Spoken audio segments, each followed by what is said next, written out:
ఉద్యోగ ఉపాధ్యాయుల సమస్యల పరిష్కారానికి ఆగస్టు 1న ఇందిరా పార్క్ వద్ద జరిగే మహాధర్నా పోస్టర్ను తాపత్ చినశంకరంపేట మండల అధ్యక్ష ప్రధాన కార్యదర్శులు మహేష్ శ్రీహరి ఆధ్వర్యంలో తెలంగాణ మోడల్ పాఠశాలలో ఆవిష్కరించారు. ఈ సందర్భంగా తాపస్ రాష్ట్ర కార్యవర్గ సభ్యులు చల్లా లక్ష్మణ్ మాట్లాడుతూ కాంగ్రెస్ మేనిఫెస్టోలో పెట్టిన విధంగా జీవో 317 బాధితులందరికీ న్యాయం చేయాలని,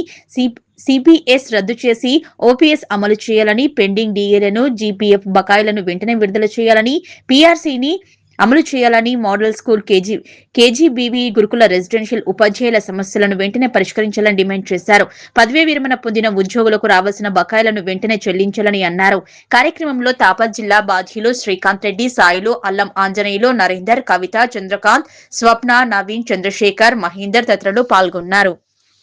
తెలంగాణ ప్రాంతోపాధ్యాయ సంఘం రాష్ట్ర శాఖ పిలుపు మేరకు 3 దశల్లో కార్యక్రమం నిర్వహించడానికి ఒకటి మండల స్థాయిలో, రెండోది జిల్లా స్థాయిలో ఇందిరా పార్క్ వద్ద 1వ తారీఖు నిర్వహించే ఉద్యోగ ఉపాధ్యాయ సమస్యల పరిష్కారానికి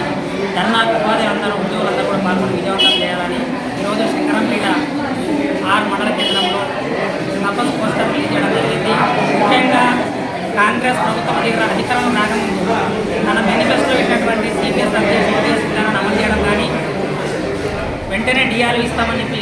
ఇవ్వకపోవడం కానీ, పిఆర్సీ ప్రకటిస్తామని అనేక రకాల హామీలు ఇచ్చి ఇప్పటికి కూడా నెరవేర్చకపోవడం వల్లనే ఈరోజు ఇందిరా పార్క్ వద్ద 1వ తారీఖు జరిగే ఉద్యోగ ఉపాధ్యాయ సమస్యల పరిష్కారానికి ఉపాధ్యాయులందరూ కూడా పెద్ద ఎత్తున తరలివచ్చి ఆ ధనాన్ని విజయవంతం చేయాలని తపస్సు రాష్ట్ర తరఫున